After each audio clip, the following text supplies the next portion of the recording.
오늘 하나님께서 우리에게 주시는 말씀은 구약성경 이사야서에 있는 말씀입니다. 구약성경 제 성경으로는 978페이지에 있는 말씀입니다. 이사야 9장 6절에 있는 말씀 한 절만 봉독합니다. 구약성경 978페이지 이사야 9장 6절에 있는 말씀입니다.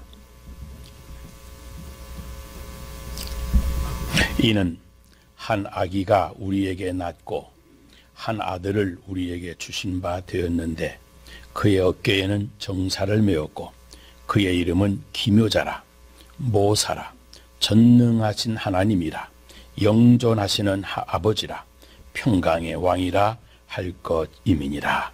아멘. 예수님의 제자 베드로는 당시 정치권의 기독교 박해자들이 금지시켰던 그런 말을 몇 마디 했다가 체포가 돼서 결국은 그 무서운 감옥에 투옥되었습니다. 그런데 베드로는 조금도 두려워하지 않고 그 고위층 인사들에게 당당하게 외쳐댑니다. 하나님 앞에서 너희 말 듣는 것이 하나님 말씀 듣는 것보다 옳은가 생각해봐라, 판단해라. 베드로는 그 무서운 박해자들을 조금도 두려워하지를 않았습니다. 그래서 역사가들은 그들을 세상이 능히 감당하지 못하더라고 기록을 해 놓았습니다. 사실 조그마한 여자 계집아이 앞에서도 비겁하게 말을 바꾸었던 겁 많은 사람이 바로 베드로입니다. 그렇게 약하고 겁 많던 사람, 당연히 두려워 떨었어야 했을 베드로가 어떻게 그렇게 세상이 감당하지 못할 정도의 강한 사람에 세웠는지 모릅니다. 바로 그가 믿고 의지하는 예수님이 전능하신 하나님이시기 때문입니다. 바다에 나가서 그물이나 던져서 몇 마리 고기를 잡아먹고 살던 시골뜨기 베드로가 어떻게 천하보다도 귀한 생명들을 건지는 초대교회 지도자로 위대한 역사를 쓸 수가 있었겠습니까? 그 인생을 업그레이드 시켜주신 전능하신 하나님의 작품인 겁니다.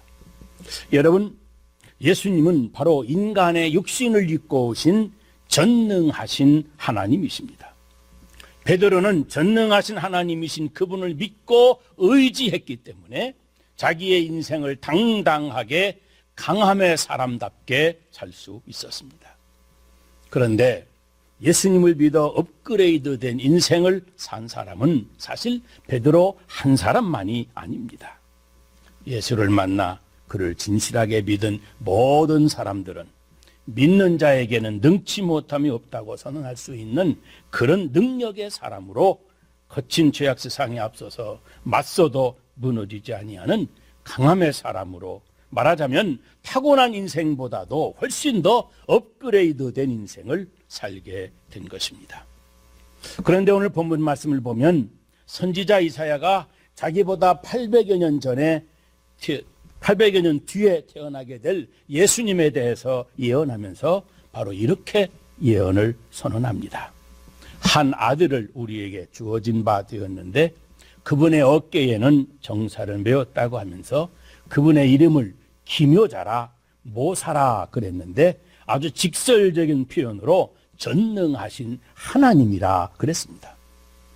인생의 삶의 궤도를 근본적으로 수정해 주시는 아주 전능하신 분이라는 말씀입니다. 말하자면 아기 예수로 세상에 오신 그분이 바로 천지를 창조하시고 인류의 역사를 주관하시는 그 전능하신 하나님이신데 더럽고 추한 죄인된 우리 인생도 능히 거룩하고 당당한 하나님의 자녀로 살 수 있도록 우리 삶의 품질을 업그레이드 시켜주실 것이라는 말씀입니다. 우리나라에 문둥병이 걸린 나 환자들이 모여 사는 섬이 있습니다. 그 소록도에서 목회를 하시는 어느 목사님이 들려주신 이야기입니다. 어느 날 70이 넘으신 어르신이 찾아오셔서 목사님, 저도 이 소록도에서 살게 해주세요 하시더랍니다. 그래서 목사님이 의아해서 어르신 정상인 것 같으신데 왜 이 소록도에서 살려고 하십니까? 그렇게 물었더니 이런 이야기를 하시더랍니다. 목사님, 저에게는 10명의 자녀가 있었습니다. 그 중에 한 아이가 문둥병에 걸렸지요. 제 아이가 11살이 되던 해 문둥병이 발병했다는 사실을 알았지만 40년 전 그때 애비가 할 수 있는 일이라고는 이 아이를 내 가족들로부터 격리시키는 일밖에 없었습니다. 그래서 나 환자들만 따로 사는 소록도로 보내기로 작정을 했지요. 지금도 그곳까지 찾아가기가 만만치 않은데 그때만 해도 교통이 불편해서 소록도까지 가는 길은 정말 멀고도 먼 여정이었습니다. 하루 이틀을 더운 여름날 먼지 나는 신장로를 차를 타고 가기도 하고 걷기도 하고 하다가 잠시 길가에 앉아서 쉬고 있었는데 우리들은 그만 피곤해서 잠에 골아 떨어졌습니다. 그러다가 잠시 후에 제가 먼저 눈을 떴는데 아들을 한참 쳐다보다가 갑자기 나도 모르게 끔찍한 짓을 했지요. 문둥병에 걸린 이 아이와 내가 함께 살지도 못할 바에야 차라리 죽여버리는 게 좋겠다는 생각을 한 것입니다. 옆에 있는 돌을 집어 들었죠. 차마 바로 앞에서는 내가 죽일 수가 없어서 저만치 몇 발자국 걸어가서 잠자고 있는 그 아들에게 돌을 던졌습니다. 그런데 그 돌이 그 아들을 맞추지를 못하고 빗나가 버렸어요. 너무도 떨리는 마음에 이번에는 다시 좀 더 커다란 돌을 더 들어 올렸지만 차마 그 짓을 또 할 수가 없었습니다. 얼마 후에 아무것도 모르고 잠자던 아이가 깨어나자 우리는 다시 소록도로 길을 재촉했어요. 그런데 문제는 소록도 근처에 다와 갈 때였습니다. 같은 배를 타고 오려고 하는 몰려든 사람들을 쳐다보니까 눈썹이 이미 다 빠져버렸고 손가락이 다 잘려나갔고 코가 달아난 문둥병 환자들을 정면으로 가까이에서 보게 된 것입니다. 그때 갑자기 내 마음속에 아직은 멀쩡한 내 자식이 어떻게 저런 사람들과 함께 살 것인가, 그런 사람들과 함께 살 거라고 하는 것을 생각을 해보니 선뜻 소록도로 가는 배를 함께 올라탈 수가 없었습니다. 그런데 그렇게 잠시 머뭇거리는 동안 배가 떠나버리고 말았습니다. 그래서 나는 생각 끝에 아들에게 아주 심각한 이야기를 꺼내서 말을 했습니다. 얘야, 그곳에 가도 너 살기 어렵겠다. 차라리 너와 나랑 여기서 인생을 끝장내자. 그렇게 말했습니다. 11살밖에 되지 않은 아들을, 그 아들은 내 이야기를 알아들은 듯이 저를 따라 나섰습니다. 우리는 나루터를 지나 아무도 없는 바닷가로 나갔습니다. 신발을 모래사장에 가지런히 벗어두고 아들과 함께 손을 붙잡고 물속으로 들어갔는데 그때 얼마나 눈물이 나오는지 한 발, 두 발 깊은 곳까지 들어가다가 거의 제 가슴까지 물이 깊어졌을 때였습니다. 갑자기 그 아들 녀석이 소리를 지르지 않겠어요? 제게는 물이 가슴 높이 찼지만 내 아들 11살짜리에게는 턱까지 물이 차오른 순간 한 걸음만 삐걱하면 물에 빠져 죽을 판인데 갑자기 아들이 돌아서더니 제 가슴을 떠밀면서 악을 쓰는 거예요. 아버지, 문둥이가 된 건 왜 나 하나인데 아버지까지 죽어야 돼요.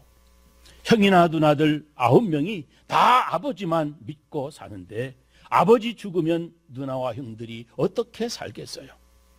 나 혼자 죽을 테니까 아빠는 빨리 나가세요. 그러면서 내 가슴을 막 떠미는 겁니다. 저는 그런 아이를 끌어안고 한참 동안을 울었답니다. 죽기도 그리 쉽지 않더군요. 그러나 마침내 무심하게 아들 혼자만 소록도에 떨어뜨리고는 나는 서울로 돌아왔습니다. 그리고 서로를 잊은 채 어느새 수십 년의 세월이 흘러갔습니다. 다른 9명의 아이들은 잘 자라서 대학을 나오고 결혼도 하고 손주들을 낳아주고 그만큼 세월이 많이 흘러갔습니다. 그런데 어느 날 큰아들이 오더니 시골의 땅을 다 팔아서 서울에서 함께 살자고 말하더라고요. 아내도 떠나버린 시골 생활에 이제 외롭고 적막함이 있었던 차에 나는 그 아들의 말이 솔깃해서 서울로 올라와서 아들 집에 함께 살기 시작했습니다. 처음은 참 편했어요. 주면 주는 대로 먹으면 되고요. 자리 펴주면 들어누워 잠자면 그만이고요. 가끔씩은 먼저 떠난 아내가 생각이 났지만 조금 더 불편한 것이 없이 지냈습니다. 그런데 시간이 지나갈수록 자꾸만 아이들의 눈치가 보이는 겁니다. 아이들은 괜찮다고 말하는데 자꾸만 내가 눈치가 보이는 거지요. 그런데 어느 날은 또 작은 아들이 오더니 아버지, 큰아들만 아들입니까? 그러는 거예요.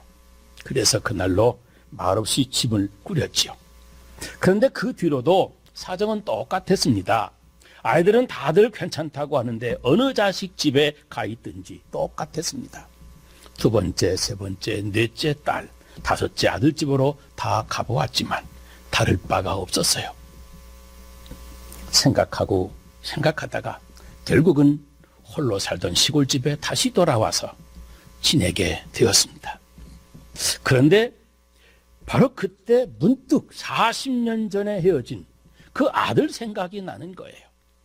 11살에 문둥이가 돼서 내 손으로 죽이려고 했던 아이가 결국 서록도 그 섬에 내버려진 그 아이가 문득 생각이 나는 겁니다. 문둥이 마을에 내팽개치고 40년을 잊어버리고 살아왔던 그 아이, 내가 내다버리고는 까마득하게 잊어버렸던 그 아이, 내가 용기를 내서 그 아이를 찾아 다시 소록도로 왔지요. 그런데 와보니 그 아이는 더 이상 그때 그 아이가 아니었습니다. 그 아이는 벌써 50이 넘은, 그런데 문둥병으로 이미 저보다도 더 늙어 보이는 그런 아들이었습니다. 그런데 그때 그 눈빛만은 예전과 전혀 다를 바 없는 그 맑은 눈으로 저를 반겨주었습니다. 나는 그를 껴안으며 울음이 쏟아져 참을 수가 없었습니다. 목소리조차 울먹이며 면목 없이 아들에게 물었습니다. 어떻게 지냈느냐고. 그때 제 아들이 이런 대답을 하더군요. 아버지, 저는 아버지를 40년 동안 한 번도 잊어본 적이 없습니다. 그리고 아버지를 다시 만나게 해달라고 40년 동안을 계속 기도했어요. 그런데 그 기도가 드디어 오늘 이렇게 이루어졌네요. 저는 눈물을 닦을 겨를도 없이 되물었어요. 어째서 이 못난 애비를 기다렸느냐. 자식을 문둥병에 걸렸다고 11살 그 어린 것을 무정하게 내버리고 한 번도 찾지도 않았던 이 원수 같은 애비를 원망하지 않고 왜 기다렸느냐고 말입니다. 그랬더니 아들이 또 이렇게 말하더군요. 아버지가 떠나신 다음 이곳에서 내가 믿고 기댈 수 있는 유일한 한 분을 만났죠. 바로 예수님, 그분을 제가 만난 겁니다. 예수님을 믿고 난 다음부터 저는 모든 것을 용서할 수가 있었어요. 그리고 예수님의 사랑이 비참한 내 운명까지도 감사할 수 있도록 나를 만들어 주었어요. 오늘은 지난 40년 동안 기도한 것을 응답해 주신 주님께 이렇게 또 감사를 드리게 되네요 하면서 우는 겁니다. 저는 그때서야 깨닫게 되었습니다. 내 힘으로 일생 동안 온 정성을 쏟아 가꾼 9개의 화초들, 그 자녀들보다 쓸모없다고 내다버린 하나에 버려진 이 나무가 지난 40여 년 동안 이 소록도에서 더 푸르고 싱싱하게 자라고 있었다는 것을 알게 되었단 말입니다. 그래서 나는 예수님이 누구인지는 모르지만 내가 버린 그 아들의 마음을 이렇게 변화시켜서 이 매정한 애비도 용서해주는 그런 사람으로 살게 해주셨다면 나도 그분을 만나보고 그분을 믿어야 되겠다고 생각했죠. 그런데 목사님, 그 아들이 나에게 하는 말이 있습니다. 함께 살자고 말을 하는 거예요.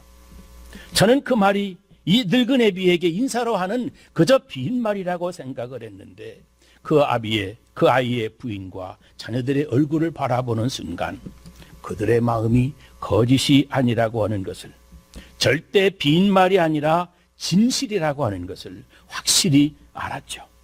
왜냐하면 그들의 눈빛에는 이제껏 제가 한 번도 보지 못했던 그 무엇이 있었습니다. 정말 사람답게 잘 사는 것이 무엇인지를 아는 어떤 지혜가 그 눈빛에 있었단 말입니다.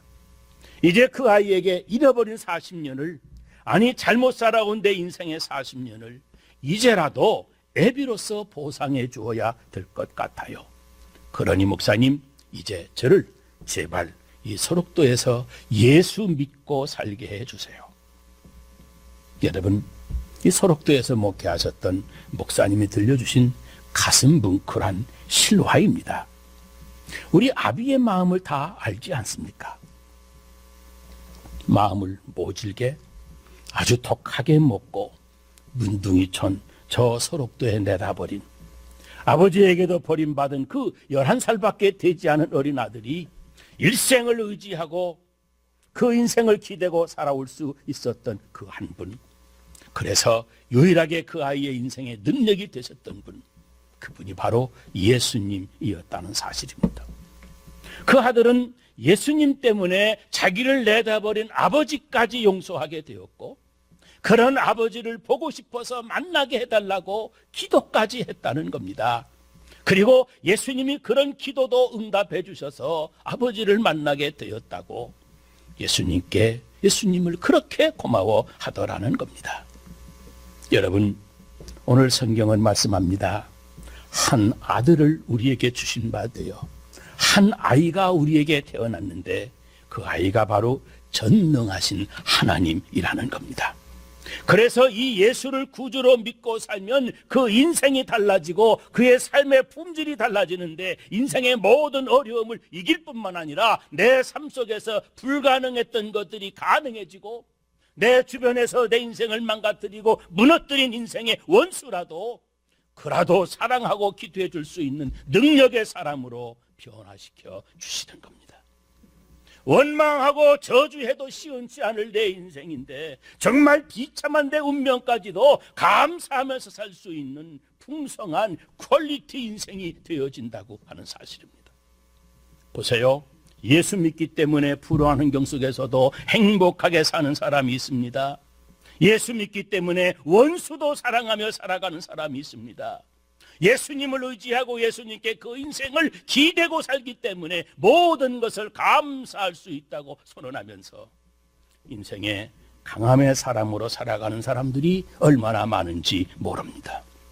진심으로 예수님을 믿으면 내 삶의 품질을 업그레이드 시켜주시고, 내가 팔자라고 하는 그것도 고쳐주셔서 주의 사랑으로 복되게 살게 해주시는 겁니다. 예수, 그분이 바로 전능하신 하나님이시기 때문입니다. 영국의 사상가였던 존 러스킨이 티끌의 윤리라고 하는 책을 썼는데 이런 말이 있습니다. 진흙땅은 하나님이 들어서실 때 무엇이 될 수 있는가, 그렇게 물으면서 그 결론을 이렇게 쓰고 있습니다. 모래와 흙과 불이 하나님의 장중에 붙잡히게 될 때 사파이어가 될 수 있다. 모래가 하나님의 손에 붙잡히게 될 때에 오팔이 될 수 있고, 진흙이 하나님의 장중에 붙잡히게 될 때에 다이아몬드가 될 수 있다. 존 러스킨은 지금 우리 하나님의 전능하심을 그렇게 설명하고 있는 겁니다. 정말 놀라운 하나님의 능력이 아닙니까? 모래와 진흙 같은 우리들이지만 하나님을 믿고 우리 인생을 그분에게 맡기고 기대고 살 때 사파이어처럼 오팔처럼 아름다운 인생이 되고, 아니 다이아몬드 같은 빛나고 가치 있는 새로운 인생으로 우리의 삶의 품질이 업그레이드 되는 겁니다. 우리가 예수 믿으면 그 순간 전능하신 하나님이 우리의 인생을 재창조하셔서 우리 인생의 품질을, 그 가치를 그렇게 업그레이드 시켜 주시는 겁니다. 지금 이제부터라도 가장 가치 있게, 좀 더 보람 있게 인생을 살아야 하고, 사람으로 태어났으니 좀 더 사람답게 살아야 하지 않겠습니까? 사실 여러분, 우리 인생이 얼마나 소중합니까? 오직 하나의 생명을 가지고 태어났습니다. 리허설도 연습도 주어지지 아니하는 오직 한 번뿐인 인생을 생각해보면 뒤늦게 죽음 앞에 가서 후회한들 소용도 없는 그런 인생을 우리는 살아갑니다. 인생도 저질 인생이 있고 최상품, 고상한 잘 사는 인생이 있습니다. 그런데 여러분, 도대체 잘 산다는 것이 무엇이겠습니까? 잘 산다는 것이 무엇이겠습니까? 한 번뿐인 우리의 인생의 품질을 최상의 품질로 살아간다고 하는 것을 의미하는 것 아니겠습니까? 인생을 자본주의에 산다고 해서 우리의 인생의 품질을 물량적으로만 평가해서 돈 많이 벌어놓았다고 잘 살아온 인생이겠습니까? 재물을 좀 모아서도 인생을 엉망으로 사는 사람들이 얼마나 많은지 모릅니다. 이 세상에서 명예 권세 좀 누렸다고 그 사람 잘 사는 인생이겠습니까? 병원 한번 가보지 않고 건강하게 살았다고 그 사람 인생 잘 산 것이라고 말할 수가 있겠습니까? 건강하고도 삶의 품질을 떨어뜨리고 그 건강으로 짐승같이 아주 저질 인생을 사는 사람들이 얼마나 많은지 모릅니다. 그러나 여러분, 우리 주변을 둘러보면 정말 사람같이 사는 사람들이 많이 있습니다. 이 지옥 같은 세상에 살고 있지만 천국 같은 세상을 만들어가며 사는 사람들이 있습니다. 과연 사람 같은 인생을 사는 사람들입니다. 타고난 인생보다 훨씬 업그레이드된 최상품 인생을 사는 사람들이 있습니다. 저 요셉을 보세요. 저는 둘째 부인의 아들로 태어났습니다. 그래서 이복 형들의 비음을 받았습니다. 형들에게 인신매매를 당해서 외국으로 노예로 팔려가는 비참한 인생을 시작합니다.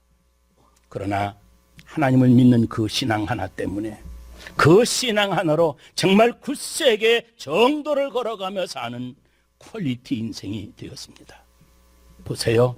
젊은 혈기에 정력이 솟구치는 그 젊은이로서 아름다운 여인의 유혹 앞에서 내가 어찌 죄를 짓겠느냐며 뿌리친 것도 나는 하나님 앞에서 살아간다고 하는 바로 그 신앙 중심 아니겠습니까?